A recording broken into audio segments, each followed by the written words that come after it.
ஆண்டர்சனா இருந்தா என்ன, எவனா இருந்தா எனக்கு என்னடானுங்கிற மாதிரி ஜெய்ஸ்வால் சும்மா பிரிச்சு வீசிட்டாருங்க. 1877 தான் முதல் டெஸ்ட் மேட்ச் அப்படிங்கிறது வந்துட்டு நடந்துச்சு.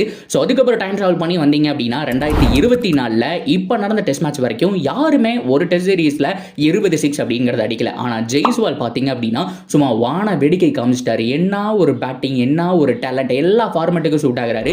ஓடிஐ எப்படி பர்ஃபார்ம் பண்ண போறான்னு தெரியல, ஆனால் டெஸ்ட்லேயே இந்த கிளி இழிக்கிறாரு. மனுஷன் கண்டிப்பாக ஃபியூச்சர் எங்கேயோ போக போகுது அப்படின்னு தான் சொன்னோம்.